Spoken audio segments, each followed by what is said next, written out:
Hello friend, नमस्ते, प्रणाम। मैं नीलू मौर्य अपने यूट्यूब चैनल पे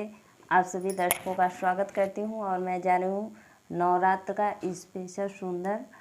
माता रानी का भजन गाने। आप लोग ज़रूर इस वीडियो को अपना आशीर्वाद देना और दुलार प्यार देना और ज़्यादा से ज़्यादा फुल वॉच करके देखना। और जो फेसबुक से देख रहे हैं प्लीज़ पेज को फॉलो करें। राधे राधे, राम राम। लीपली माँ पोतली छिड़कली चंदनमा हो कमान गुणमना भवरा गूंजय मोर अंगनमा हो कमान गुणमना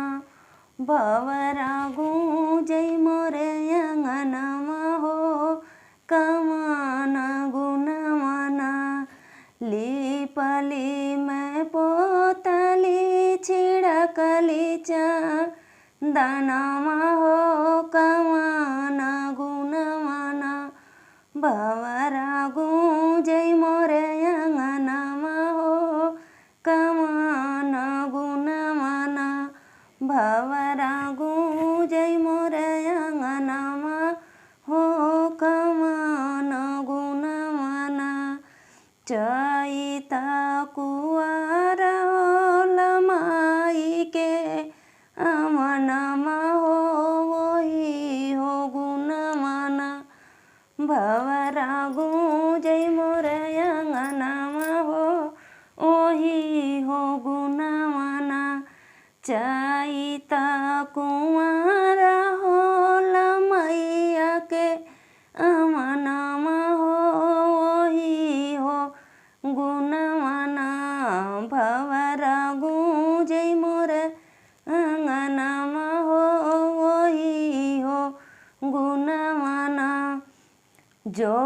हम जनती होई है मैया के अमनमा हो अंगनमा बिचमना हम जौआ रोपवती हो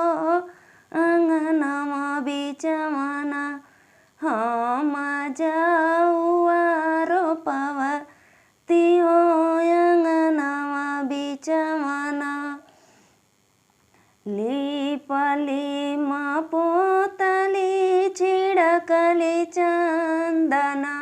हो अंगनमा बिचमना लीपली मैं पोतली छिड़कली चंदनमा हो कमान गुणमना भवरा गूंजय मोर अंगनमा हो कमान गुणमना भवरा गूंजय मोर अंगनमा हो कमान गुणमना जो हम जनती चैता कुआर सातो मैया के दर्शनमा हो वही हो गुणमना भवरा गूंजय मोर अंगनमा हो वही हो गुणमना भवरा गूंजय मोर अंगनमा हो वही हो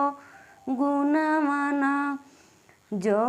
हम जनती मई सातो मैया के दर्शनमा हो कि निमिया डरियाना देती झूलुआ डलाई हो कि निमिया डरियाना देती झूलुआ लगाई हो कि निमिया डरियाना देती झूलुआ लगाई हो कि निमिया डरियाना लीपली माँ पोतली छिड़कली चंदनमा हो कमान गुणमना भवरा गूंजय मोर अंगनमा हो कमान गुणमना भवरा